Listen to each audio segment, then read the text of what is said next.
And we are live. I had to try it. It's worth it. And we are live. No, we're at the Shehan household right now. Welcome. How do you feel? I feel like I'm sitting on your couch. Oh, you don't feel. I wanted you to say I feel at home. Oh, I feel at home. Sorry. Oh my god. She's my boss. I feel at home. Things are great. Things are fantastic. They're so good. Your I house love is my clean job. and all that. That's so good. You didn't mention my plants. You said nothing about the foliage, atmosphere, the aesthetic. Look, we've talked about plants before. I think when Lindsay was on, when you were on maternity leave, we talked a lot about. Do you have names for all these plants? No. I used to. You did? I used to, because they used to be my babies. Now I have a real baby, and they're all dying. All my plants are Connor, dying. you look a little shocked by this right now. No, I didn't know that they had names. I know the count though. It's well, we've had a few pass away, but they're gone. How does a plant pass away? Dude, you'd be surprised. You guys have like a they funeral find for a it? way. No, I just throw it in the trash. Yeah. Wow. It sucks. It's sucks. great. Yeah. Plants, huh? So I also got to acknowledge, actually, let's introduce this real quick. So obviously we're not alone. Today I'm kind of sitting in the interviewee seat.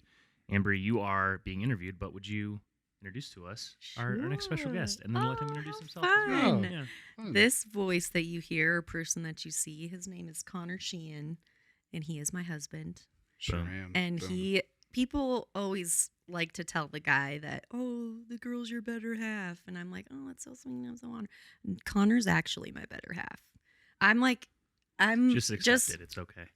I'm just gonna. What do you say to that? I mean, it's false. Yeah, you literally Connor's my by better definition half. you have to give a better compliment to her. Right, that's why I'm saying this. Yeah. But so I'm just waiting for him to say up. something. But Yeah. let me start. My friends love Ambree. She's the great. Start. That's super happy. Connor's just even just him being here. I mean, we're in my home, so I'm more comfortable. But him just sitting beside me, I'm genuinely more comfortable. But I would say, like, this whole podcast, this topic of this podcast, he was the one who brought it up to me. Yeah.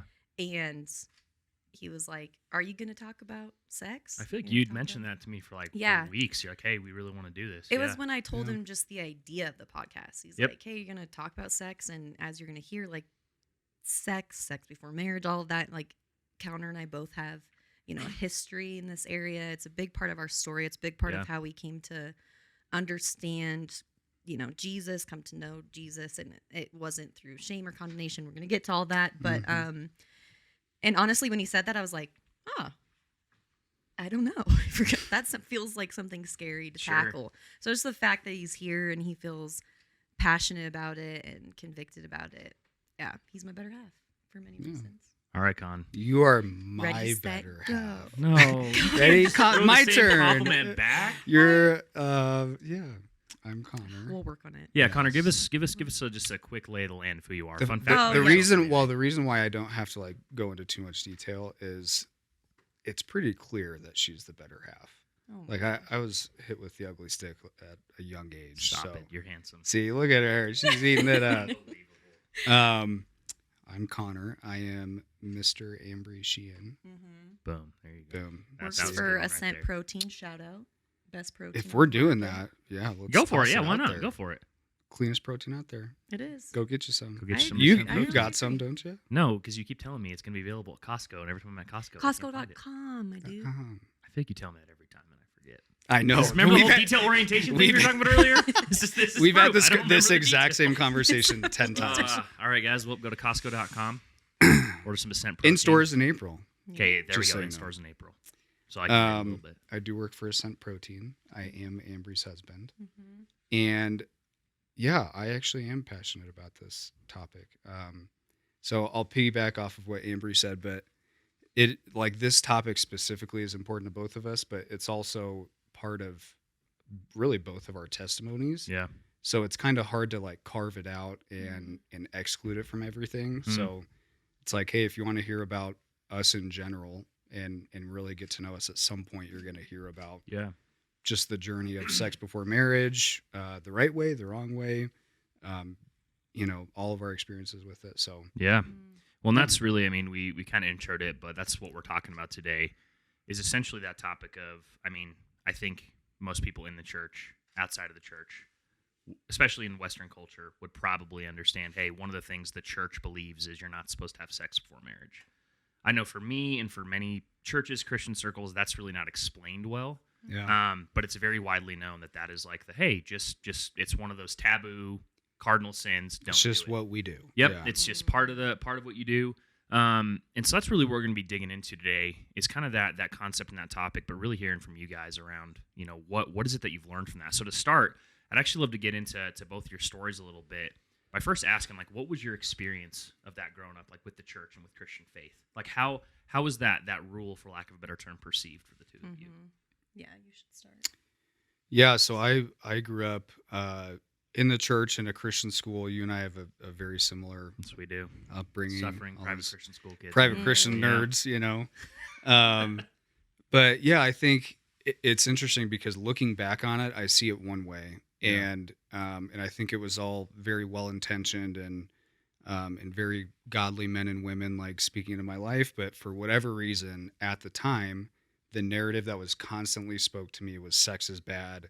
It is the worst thing for a Christian to do Outside of marriage. outside of marriage. Yeah. So I remember in youth group literally chanting like sex is great, and then the other half of the room would be like, when you're married. Oh It was- my god! It was the bad. worst thing That's the ever. most cheesy Christian That's thing. funny. It I've heard in my is. entire life. So yes, outside of the confines of marriage, I had the impression that like there is no greater sin than having sex outside yeah. of wedlock. Yeah. And again, like I think that a lot of that I'm sure was well intentioned, and but that's just how I received everything. Yeah. So I carried a lot of that with me. And Did you agree with that though? Like when you were when you were kind of in those formative years when you're at school, did you just say, "Yep, they said it, so I take it as truth," or did you kind of evaluate that? Truthfully, I don't think I was. I wasn't smart enough to like ask questions, or I was young, and it's what I was being told. Yeah, So I'm like, sure, I guess that's the way it is. you're a goody two shoes. Well, that's why we're here. Yeah, I just took it for what it is. It's like, Yeah. all right, I guess I can't do that. I don't know why. I don't know why it's reserved for marriage. Sure. And again, I'd love to hear your input, but like looking back, it's like, I'm sure I had 1,000 questions that I couldn't articulate yet, Yeah. Well, I guess we'll get there until you did, whatever. So what's your side of that, Ambree? my side is, I would say I was raised, so I was raised with a single mom. My dad wasn't in the picture. A lot of people know this about my story. And all credit to my mom. She did the best she can to provide and protect and fill both of those roles, right? And so I'm not pointing a finger at her by any means for this, but I just didn't really get any kind of teaching on it. Honestly, if she said something or my church said something, I just wasn't listening. Yeah. So I wasn't informed about, so in a positive sense, I didn't get like the shame church culture that Connor ended up experiencing, that like sex is bad and super harmful and you're only a good Christian if you don't. But I also never got like why it's good. Did God actually create it? I just wasn't informed. So what I let inform my life in this area of my life, who informed me was my influences, which I think is a lot of people's stories, right? So I By influences, do you mean like the people? My people, right? And so it wasn't till I was actually homeschooled for a bit there, and then I went to public school in 7th grade, and I remember like my world being blown up with just like the influence of I was like exposed to sexual culture for the first time in 7th grade, which is a weird time, right? It's already a weird time. 7th grade is just a weird time in general. And I was the person who was like, I don't know how to fit in. I don't know who I am. I mean, you throw my story into that, like dad's not in the picture. I'm trying to fill this void in my life. I'm getting attention from boys. This is how you get attention from boys. Like I just very quickly started to be like, this is how you make friends. And then I became a part of a friend group who, like, for example, when I came home from my freshman year of college, the first question one of my best girlfriends asked me was like, what's your number at? So like, just to give you an idea number in terms of like body count, which how many people have I slept with? Yeah. You know, how many, what are you at after your freshman year? Like, did you go crazy? How was it? How many people have you slept with? So, and I'm just not pointing fingers. I was that person, you know? Yeah. I was a person who was like, how many people have you slept with? So I just didn't really have teaching on either side. So obviously if you're not doing anything, basically being passive, you're going to be informed one way or the other based on the influences in your life. Yeah. So that was me. Yeah. So from there, I mean, so obviously I think two kind of different. I think Connor, you're kind of saying the gaps were filled for you by the church and saying, hey, you shouldn't do it, but you never really got a good reason why. Ambree, you're more so saying, hey, I don't really know if the church even stepped in and said anything about that, or if you never really got any teachings around it. Yeah, I wasn't listening for it. At what point do you feel like you started questioning? Maybe Connor, this is more for you. At what point did you feel like you started questioning that notion that, hey, it's just I don't know if I'm for this. I don't know if I believe in it. At what point do you feel like you started kind of like pushing back against that? Yeah, kind of doubting. Yeah. Yeah. So we had a similar experience in that I was in a private Christian school up through 7th grade. So I had that similar experience to where it was like, hey, here's public school. Yeah. Here's all the stuff that comes along with that. And I was not ready for that by any means. So I went from literally having a built-in Bible class every single day. You know the drill. I remember. To like, you walk into a public school and it was like just sex everywhere. Every conversation somehow was centered around that. And so I think and then you mix in a bunch of like horny teenagers and hormones and stuff, and you're like, like there's already an inherent interest to like, I'm starting to really like girls all of a sudden, and I think that's probably when it started. And then what's up? Oh, sorry. Then you had sex. And then and then you get around to, doing the Trying thing, just kind of dipping your toes in the water. Sure. Yeah, that's the one. And so Amber and I were talking about this, but the interesting thing for me at least was once you actually entertain that and you go through with it and you come out on the backside and you're like, well, I haven't been struck down by lightning, like nothing terrible has happened. Didn't zap off. Yeah, exactly. Yeah. Like nothing bad happened. So what has all of this talk been about for the past, in my experience, like 10 years of my life, saying it's such a bad thing and it's only reserved for marriage? But I'm like, but why? It doesn't make any sense. It doesn't make any sense. Yep. Happened. Like, so at my age at least, I was putting that experience up against how I was raised, and they didn't mesh. Yeah. It just didn't make sense to me. Well, and it sounds like the big reason was for that because there was no, we've mentioned this a few times, but there was no good, compelling why. Like there was no, there was just the statement of sex is bad. Yeah. But then in practice at that time, it was like, I'm certainly not seeing any negative consequences to this. Totally. So this doesn't make sense to me. This rule doesn't make sense to me. And I truthfully think, I've been there. I think that's where a lot of people are at, is they're looking at the whole notion of it. And I think the church for a long time, like we've talked about, has done a really good job of preaching and saying sex is reserved for marriage. Yeah. The thing that we haven't done is talk about why. Yeah. And so I'm curious, maybe as kind of both of your stories develop, like, was there a time that you maybe saw some negative consequences in the immediate, or is this really something that, as you guys kind of formed in marriage, because you both together waited in this relationship till marriage? Like, I'm curious how did that maybe start to change for you? Like, what was the point that you said, okay, you're in the camp of, hey, I don't really understand the big why behind I'm not supposed to do this, to getting to this point of, all right, now I'm actually going to be in this camp of trying to wait until marriage. Like, talk about how that changed. Yeah. It's a big question because it has a long story behind it, which I think we both would be willing to sit down and talk with anybody, because nothing happened overnight. Like, gosh, I almost want you to start on this one. So here's a metaphor. Like, if God were to say, hey, don't go up on the roof. This metaphor will fall apart at some point, but don't go up on the roof, right? I feel like how we're approaching sex is we're asking like, but he didn't say don't jump off the roof. He's like, I drew the line long before then, don't go up on the roof. There's things, don't go up on the roof, don't go up on the roof. And we're like, but technically he didn't say don't jump, you know? So maybe if I jump. So in my experience, I had faith. Like, I was going to church. I was raised in the church. I will say there were good meaning intentioned Christians who were probably telling me the accurate message, who were telling me a compelling why, who weren't talking about the shame of sex. I bet there were people along the way who were like, no, it's actually preserved. It's set apart. It's for something better and something greater. Like he created it for something. Yeah. God is the designer of sex. He's a good God. But I wasn't hearing it because I was so focused on like, how far is too far and what's the line? Like I wasn't, truthfully looking back on it, I went to church and I hadn't given God my life.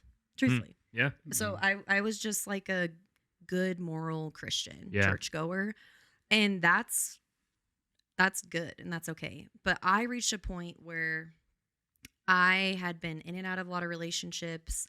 I would say I was just scandalous. Like I would honestly use that word. Like I wanted attention. I didn't think I wanted attention. I didn't think I was acting out of attention at all. Just looking back on it, it felt good to get attention.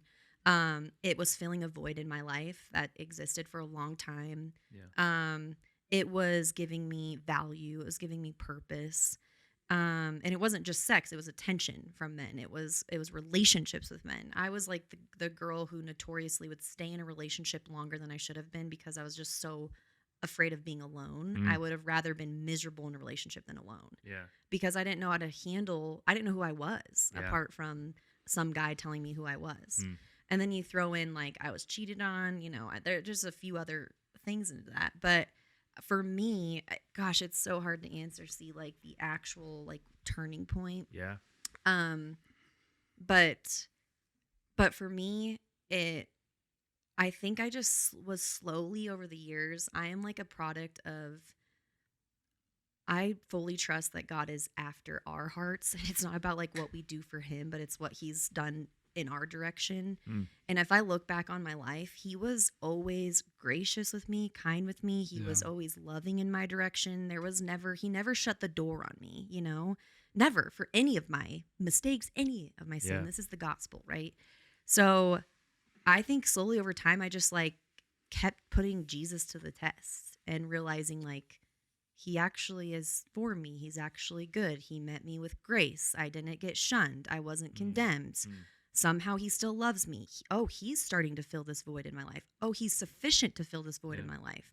He's a good, good God. I mean, it just was like this slow progression to where enter a relationship with Connor. We were like, honestly, it's not because the Bible said so that we're not going to have sex in this relationship. It's because we've experienced the grace of God and his goodness. Yeah. And so he can have my life because I trust him. Yeah. Like, so what you're saying is essentially you had put Jesus to the test in the sense that you had seen the way that he says, hey, this is the best way to live life. You've actually tried that, seen him come through on the other side faithfully. In other areas of my life. Yeah. You've learned to trust him in so many other areas of your life because you've seen, essentially, for lack of a better term, the blessing that came with that. And how right and true and sturdy his teachings were. That you're saying when both you guys entered into a relationship, it wasn't out of this like just dumb, nonsensical Christian conviction of like, well, the Bible says so. It was, hey, no, we've actually learned to trust the person and trust the character of who God is and his intentions for us. Even when we don't understand. Even though this might not make sense, we're going to do this. I was going to clarify too, because yes, I'm speaking for myself. I got there eventually, but before that, it was exactly what Ambree just said. It was, he had proven himself faithful in my life, like tangibly. I mean, like very real world kind of like faithfulness. Yeah. To where enter in a relationship or whatever, I'm like, I don't quite understand it yet. And I'm willing to, I want to learn more and I want to understand the why.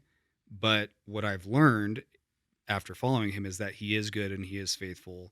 And because I carried that with me, I was able to almost, I don't want to say like blind obedience, but just trust that it was reserved for marriage for a reason.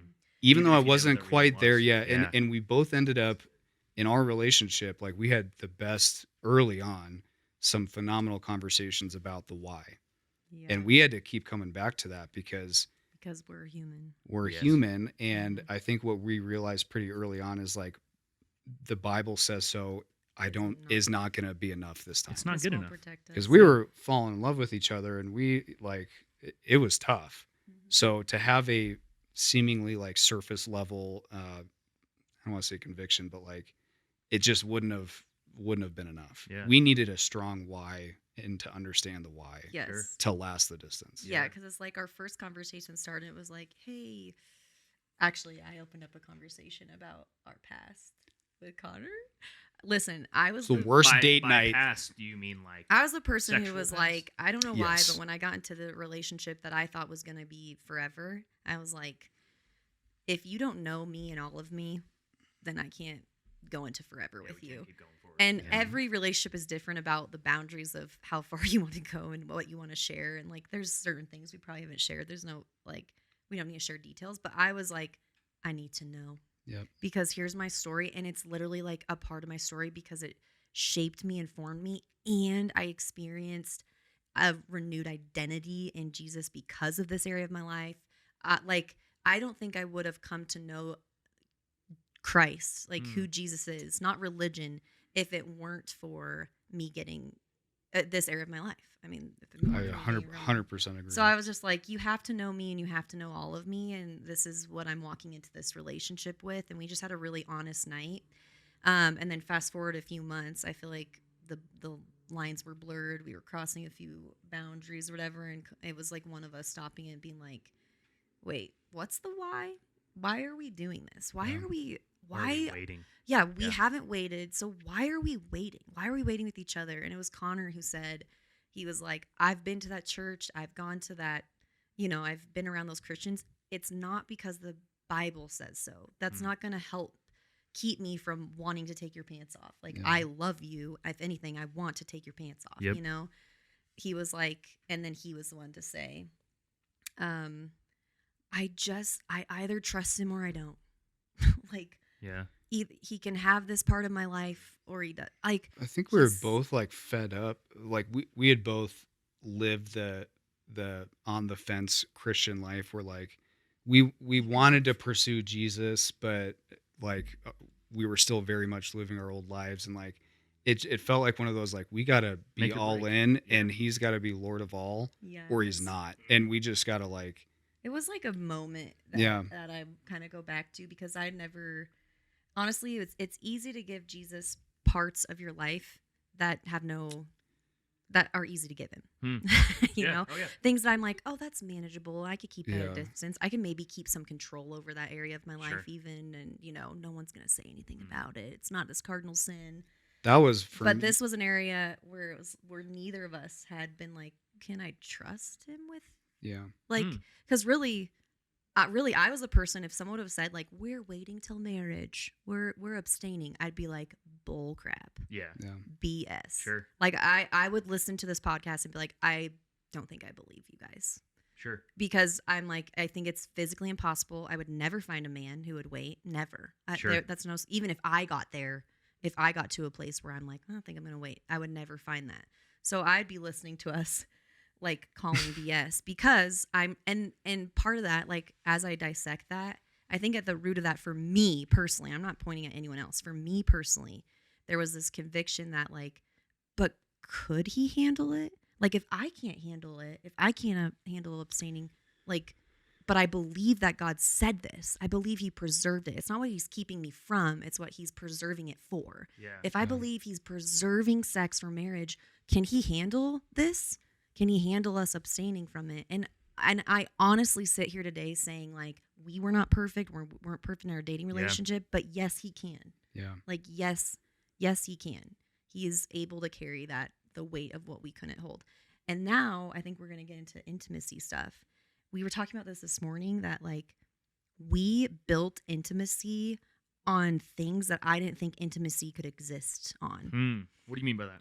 Every relationship before Connor, we started with physical intimacy, sex, always. Because honestly, I was in the camp of like, because I'd be stupid not to. Sure. And I'd be that's dumb just, not to sleep you look with around and that's just how it's done. Totally. So It's like, how do you know if you even like them? Yeah. And with Connor, it was reversed because we're like, wait, we're actually not we're not taking something away from us. We're preserving it. Yeah. We're setting this sexual intimacy aside because we think it's preserved for something that God intended. We don't know why, but we're going to, we started to discover why, right? Yeah. But where am I going with this?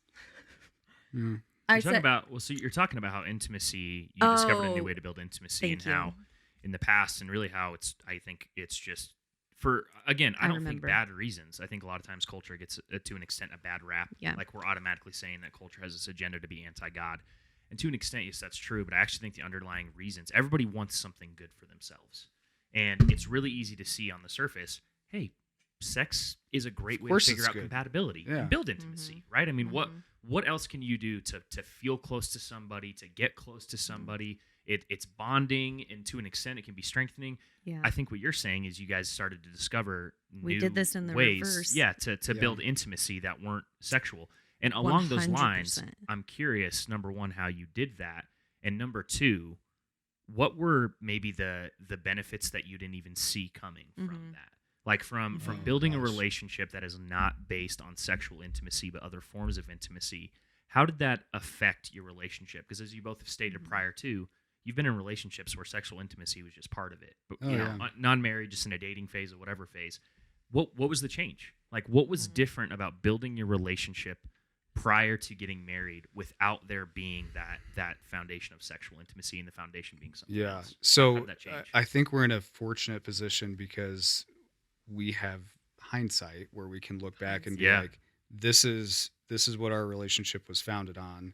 And now I can look at Ambree and be like, and here's the payoff for that. Here's how it's impacted and formed our marriage. A lot of people don't have that. So they, they're in the current moment and they're dating someone and they're trying to abstain from sex, and it's hard. We see very tangible, just good consequences of pursuing that. All other forms of intimacy, besides the physical aspect.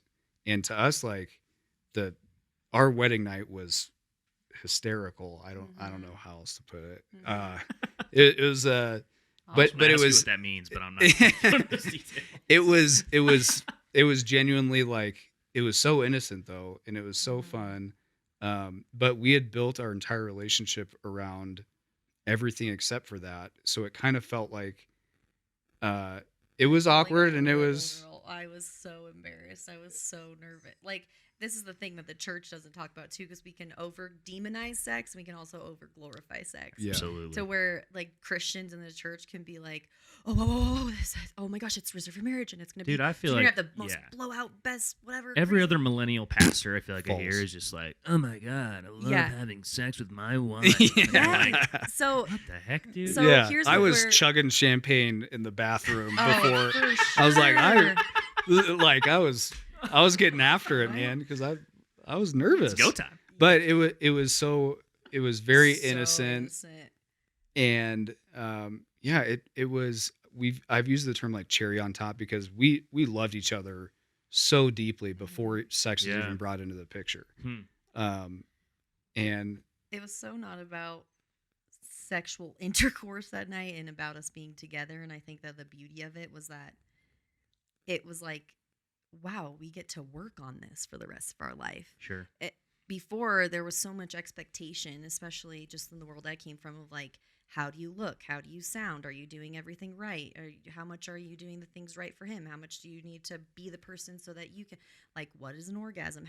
It was just so sexualized. Like the emphasis is almost too much on the physical side of sex. For sure. And so what that led for, that's all it was. For most women, but I guess just for me, where I was like, I was never good enough in the bedroom. Right? Like I never was, because I was always living up to this like standard of, I don't know, whatever was out there, what the world and the church put on me. It's like, oh, this is supposed to be perfect. Perfect. Yeah. But I'm like, no, we're not perfect. So there's this beauty in Connor and I having like innocent sex, like on our first night. And I feel like there was innocence restored for me, truthfully, this night, because in a really cool way that I was like, I didn't feel like, oh no, did I make the wrong choice? We never felt like that was interesting sex. Should we go back to the altar and maybe undo this thing? Right. We were just like, I love you. Yeah. We have our whole life to work So on. I got to share that I think I was about to propose to Ambree. I was maybe a couple weeks out, and I was grabbing drinks with an old group of friends, and one of my buddies was like, "So, you guys seem like you're serious." And I was like, "Yeah, I'm gonna ask her to marry me here soon." And he's like, "And you guys have banged, right?" I'm like, "No, we're actually." And I'm at the middle of a bar. I'm like, "No, we're gonna wait." Yeah. And immediately he's like, "So you're telling me that you're going to propose to a woman that you haven't had sex with yet?" I'm like, "Yeah." And he goes, just mind blown. He's like, Yeah. "Well, what if she sucks in the bedroom? Then what? What are you going to do?" Mm. And it was kind of like, I remember that because it was an eye-opening thing for me of like, then she sucks in the bedroom and we still love each other and we're going to be super, super happy. That like, Yeah. But there was a point in time where you're like, I see where you're coming from. at a point in for time, sure. 100%. 100%. Yeah. Where you're like, But you'd be crazy. But in that moment, I had the same moment with one of my friends where I was like, it's so not about that. Right. It really is. Cherry on top doesn't do it justice. It really is this like ultimate benefit of marriage that. Yeah. plus logistically, like how often, I hang out with you much more than I have sex with you, right? Yeah. I don't know. Well, I think what I hope hear we get along pretty good. And God forbid something happens to either of us. This is gonna Yeah, I mean, mean, but I think what nothing I- works. Yeah, then So we you can't then we do would it. just hate each other. Then I'll just you know? hate you Yeah. if all I did was build my relationship Yeah. on sex. I think what I hear you guys saying is like it almost was like sex was put through this process. So it sounds like you started off by going, "Hey, our big reasoning, our big why behind you, the reason you abstained from sex in your dating relationship was we're just going to see if God continues to keep his promises. And we've seen him keep so many promises that we're going to trust him with this." And then throughout that process, it sounds like what happened is almost to an extent, sex got put in its proper context. Where you started realizing like, hey, so much of how sex is viewed in the world is like it is so ultimate in the sense that like it's got to be one of the most it's fulfilling. Like sex has to fulfill you. And what it sounds like for what you guys discovered is, hey, whether or not sex is ultimately fulfilling, that's not the point. It's more of like an expression of something we get to do together because of a relationship we built. Yeah. Does that sound right? I think so. I mean, also just to add or maybe rephrase the first thing, I think I was not putting like, did God say this to the test? I was like, I've found that he's good. He's been good. He's been gracious. I believe he says this in his word, that he's preserved sex for marriage. It's something that's holy is what, which means set apart. Yep. Not kept from us. It's just set apart, reserved for something else. And so I was like, can I trust him to be good with this? Like it's not, do I think he said it or not? Yeah. Do I think he'll keep his promise or not? It was like, do I trust that he'll be good if I wait? But it does sound like it started with a leap of faith. For sure. Right? Like Yeah, you guys 100%. didn't have this full baked out, like I couldn't write a paper on here's why. It was just, we're going to try this and see if it works. I hate to boil Yeah. it down just to that, but like I think we had both experienced God's goodness again in like very real ways. And if that's the same God that I'm worshiping now, the same God that created sex, that thought about sex, and that reserved sex for marriage, if that's the same God, then he's got to have a good reason for it. And now again, on the back end of that, now we know what that good reason is. And so you learned to like trust his intentions. Yeah, it was I mean, Ambree said this earlier, but like I think our sexual past and our sexual journey with the Lord, like just figuring stuff out, that's a massive part of our testimony. So he's walked us through countless kind of, I was going to say repentance, but just like reframing of how we think about things. Sexuality. And I, at least for myself, it's like, well, here's another thing I'm just going to have to put all my eggs in that basket and trust that he's going to deliver. Yeah. And obviously, I think you did. guys would both say, so this is where I would kind of want to break this down and get a lot more practical with this. I think to that statement, you would both say that you have seen him deliver. My question would be in the most like just 101 basic way, how? Like for someone who's listening going, okay, they keep claiming that like God's worth it and he's trustworthy. Yeah. But they like it, and I don't want to say they in terms of to demean that. Like I was there too. Yeah. Like for sure. I've been there and was there where it's like, dude, God, unless you give me like, I need a good reason why this is for my benefit. And I need It's something like, real. I just want to hump. Yeah. You know what I mean? Like I couldn't. It's like that's Young all C I wanna can see. I don't see how this is bad. Like even if I was at the point where it's like, I'm in a committed relationship. I'm not going anywhere. Yeah. I think I'm going to marry this, like with my wife, and I'm like, I'm going to marry her. Yeah, Like, right. Dude, why can't I just do this now? that was one of the hardest. Yeah. And I'm jumping ahead. I want to come back to Sure. that, but as a man, that was one of the hardest parts for me. Was I knew I was going to marry her pretty darn early so on. why not just?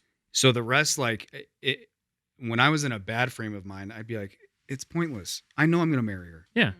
What's the difference between now and you've 2 also months had from now? those experiences where it's Yeah. like, I've done it before and nothing really fell apart. So why Right. not? So yeah, like So why? talk to us about like how did you see God come through? What were the benefits like for anybody listening? For myself, for like, what would you say to go like, dude? Here's why you should wait, even if you don't know if you fully trust God. Yeah. Here's the good thing we discovered that made waiting worth it. How would you break that down and practically give that to that answer?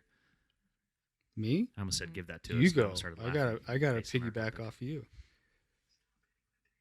Oh shoot. Me? No. I love this question. Many, many, many benefits. For me, it starts with I can't find the right words for this. No shame, and I know I hate saying that because it sounds like churchy. But what I mean by that is I am unapologetically myself in any context with Connor. I do not change when it's time when we go to the bedroom.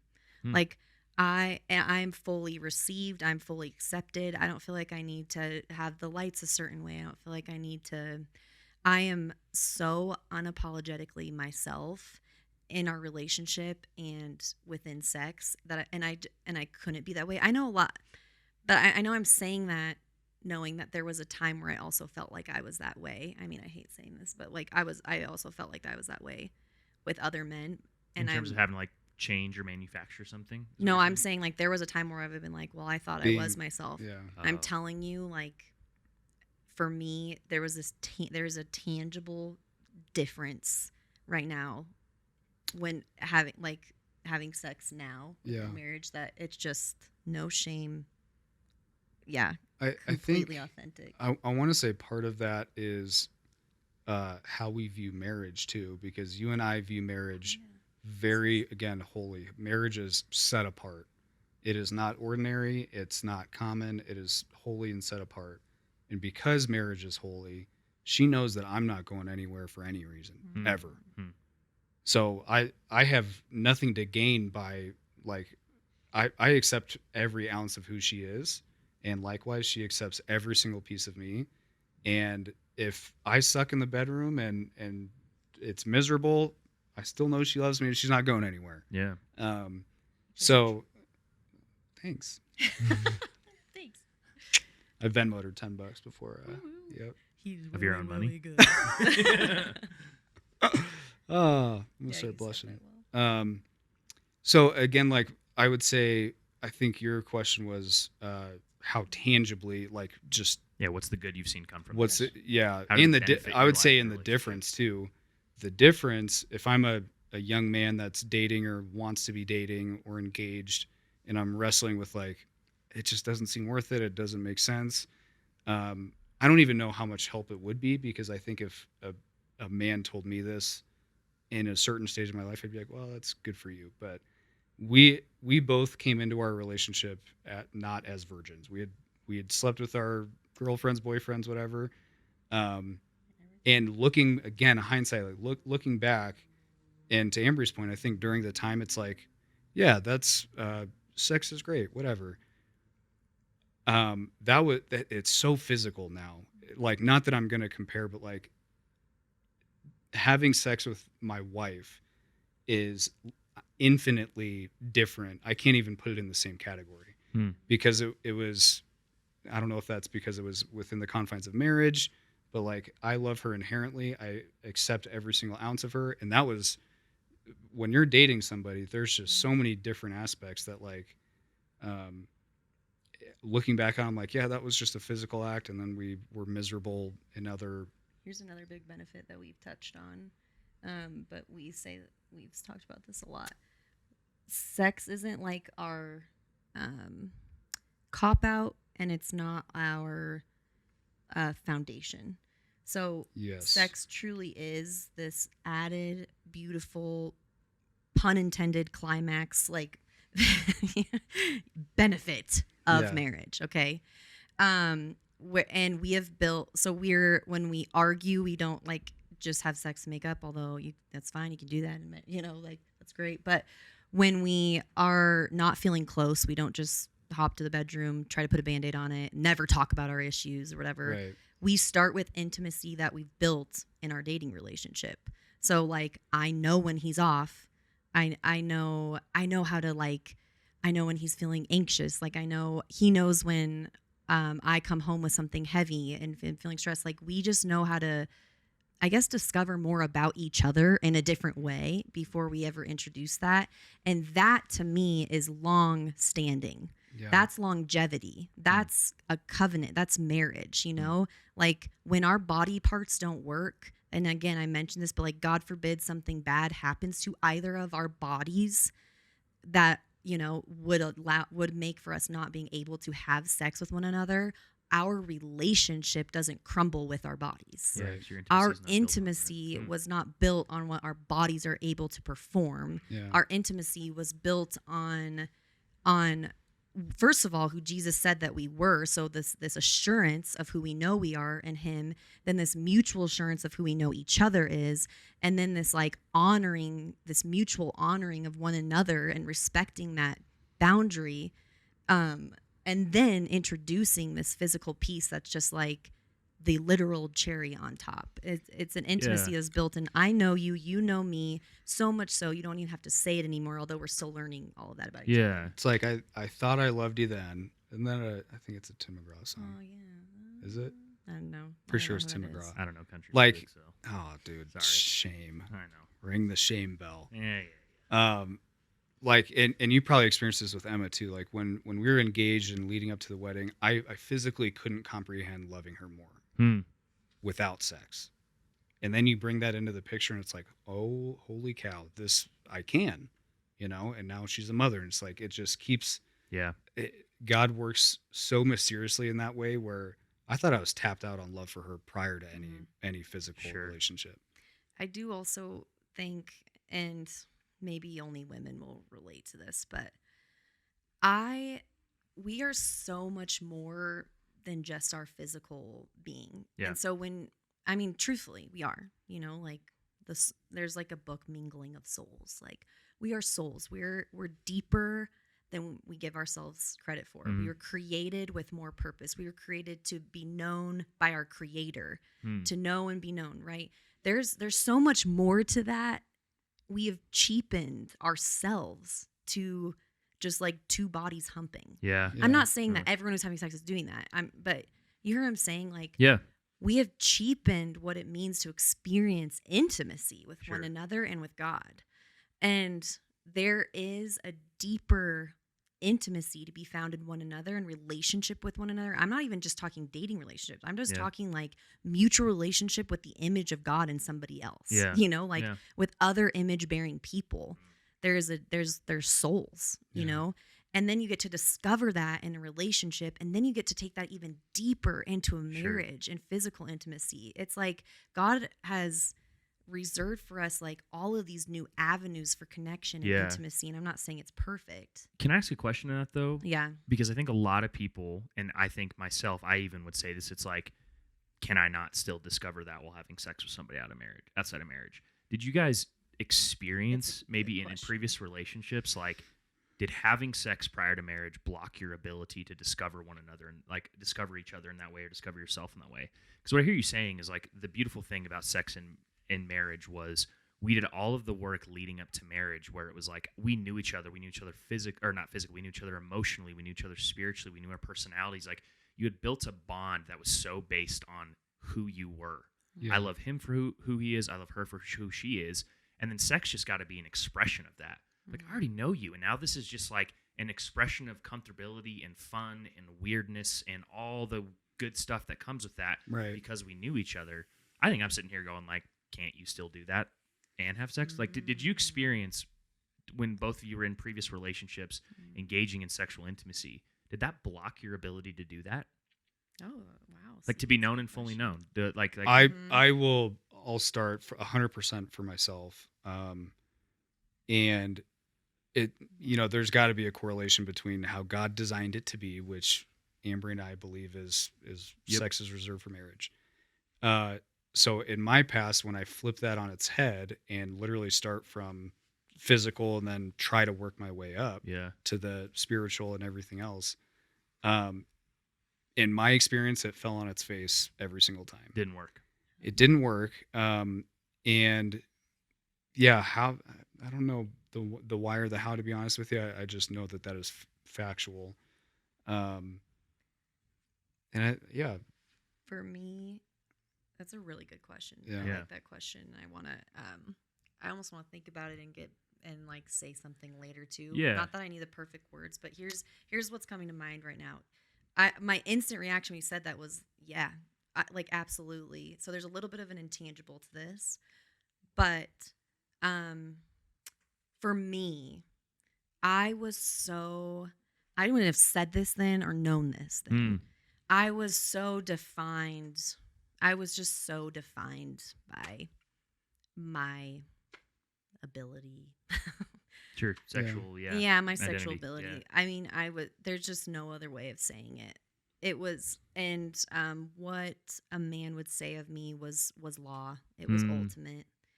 And who they thought I was. So if they thought I sucked in the bedroom, that was going to create a narrative of who I was. And that was going to get in the way of your relationship. She's super, Oh, wait, and say that second part. Like it got in the way because I think what are you saying? Because I even thought of that for myself as I'm asking that question, and I know for me it was one of those things where in past relationships it would be like, I mean, I don't know if women can relate to this as a man. It was like, dude, if anything sexual was good, I overlooked so many what I think we would say red flags in a relationship would be. Yeah. It's like, man, we could not align in values. We cannot actually enjoy each other's company. But it's funny how you can man, justify those that. late at night things where it's like, oh, I'm lonely and we don't see eye to eye, but like I can go over and get like it. Just it almost for me it took away the ability to even objectively evaluate the person sitting across from me in that relationship. Yeah. And then over time you discover, okay, I've been in this thing. So here's the reality too: is like the glitz and the glam and like the huge rush of. I don't know if you guys would speak to this. It wears off. Like sex is not nearly as sexy as we make it out to be. Actually, and so I feel like every time I was in that relationship, I'd get to the end and be like, oh God, like this is actually a terrible relationship. Yeah. Why the heck was I even in this thing? And it was like it's because I was horny. Back to the metaphor with Trip, kind of. Oh yeah. We were saying. So. We were probably a stupid metaphor, but it hits home for me because I was a little bit of a partier back in the high school days. You don't say. Yeah, just I liked my Coors Lights. So we're thinking like, well, when Trip gets older, I think I'm a little smarter than him right now. He's 5 months old. Sure. I got a leg up on him. You never know. He might be a super baby. If man, that'd be dope. So if and when like I'm gonna have to have the conversation with him around alcohol, right? Where it's, hey, yes, your mom and your dad drink, but you're not old enough. Because of our experiences, we know some of the inherent risks that come along with drinking alcohol, right? DUIs, getting somebody pregnant, getting arrested for whatever. I'd love to hear that story another time. There's a couple of them. So there's natural risks that come along with drinking alcohol. We know that because we have more life experience. We're been there, done significantly smarter than a baby. Yeah. It would be pretty darn hateful if I didn't share any of that with Trip and set up boundaries and guardrails so that he could not experience that. Yeah. Be very hateful. The most loving thing I could do would be to share why that's the case, what could happen, et cetera, et cetera. And then when the reality hits and he does drink, of course, and he does party, and I hope he doesn't get a real but he does. Whatever, then guess who's going to be the first people there? Guess who's going to receive him into their family? Guess who's going to not shun him and kick him out of this family? Yeah, us. Guess who's going to be the first person welcoming him with open arms? Probably Connor. Yeah. So in the same way, because he's a loving father, he's not going to.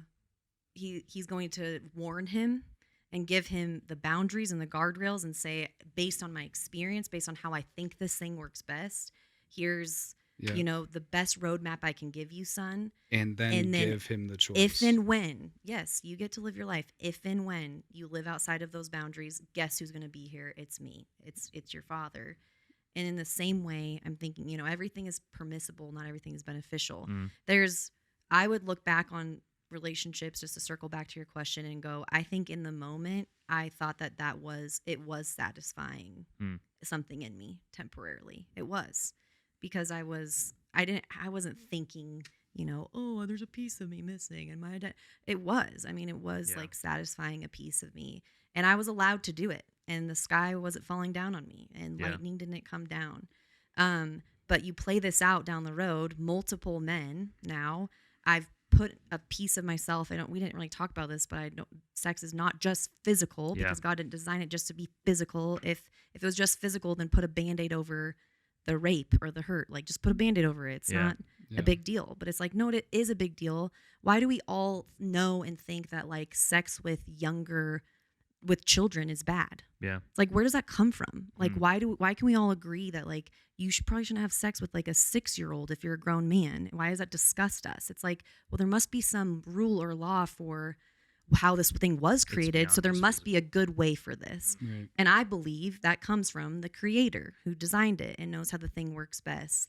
And he always receives us and accepts us, and there's no condemnation, there's no shame or any of that. But play out like my identity being put in one man. Oh, that didn't work out. He cheated on me. My identity being put in another man. Oh, like I wasn't good enough. You play this out. I'm slowly being chipped away at. But in the moment, I'm feeling like it is satisfying me. It is fulfilling this identity void that's in my life. Looking back on it, it shaped the way that I viewed myself. Not good enough. Have to be perfect. I have to perform. And I still live out of those narratives a lot of the time. And the reality is that's not my identity. That's not true. That's why sexual sin is no greater or worse than any sin. It's just different. It's unique. It's just unique because it has a way of defining you. And a lot of the damage or hurt that we bring with us, like we brought a lot of that into our relationship. A lot of that's hidden though. Like it's not very outward. Like, oh, I've got this sexual past that I'm completely unaware of. Yeah. But now I'm bringing it into a relationship with Ambree, and it's affecting us both. So that I think that was a part that I slept on too. Was she brought up the conversation, the first conversation we had? It was terrifying. I mean, I thought that was going to be. That should give you some clues too. Why is it terrifying? Right? It signifies there's something deeper beyond just the physical. Yeah, because it's not just physical. Like, and I knew that we weren't having sex. We were dating, and I knew that like whatever we had was so deep. Like we were so in love with each other. And I thought that my sexual past was going to ruin it all. And I mean, you can imagine as a guy, like, okay, your girlfriend that you're crazy about just asked you, spill the beans, buddy. And I was like shaking. I was so scared. But I was met with like more grace and more forgiveness than I deserve. So yeah, because I was too. Yeah. Thanks for that. So we could keep talking about this, but kind of to wrap this up. And I think this is a conversation we could circle back to because I think there's so much more to unpack in this. But for the two of you, what would you leave anybody listening who, no matter where they're at in the spectrum, let's just say if we were going to target I'm just not quite sure. Yeah. I believe God in this area. I trust God in this area. It doesn't make sense to me. What would you leave somebody who is wrestling with this dynamic? Whether they're in a relationship and currently sleeping with a significant other, or they're not in a relationship but they're totally fine doing that in the future, or they're the person who knows, I know it's bad, but I'm not. How would you just to leave somebody with one thing that you would encourage anybody listening as it pertains to this topic behind why you should wait until marriage to have sex? What's like one thing? Maybe Connor, you for the men, Ambree, you for the women. How would you just one thing to leave them with, to encourage them with, or to give them? I'm going to start, otherwise I'll forget it. So then you get some time. I would say first off, you're in the best company, because at least I'm not even just speaking for us. Like, we have plenty of friends, and like you've asked the same questions, and we've both struggled with the same stuff. Mm-hmm. Like, you're in good company because it's confusing, it's very difficult, but that kind of led me to part two, which is I know for a fact that we could not have sustained from sex before marriage if one of us wasn't 100% on board. Hmm. So if I had a really strong conviction about this before I met Ambree, but let's say Ambree was like, kind of on the fence. Like, I genuinely think that we would have had sex at some point, because inevitably I would have been weak. I would have had a moment of weakness, and Ambree would have said, we tried our best, Yep. and it would have fell on its face.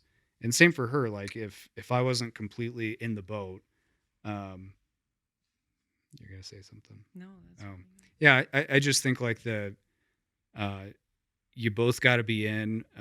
Not to say like you can't struggle through some of the questions and lean on scripture and lean on the obedience factor until you understand the genuine why. But again, for us, like we had to know the why. Otherwise, I don't think we would have been successful.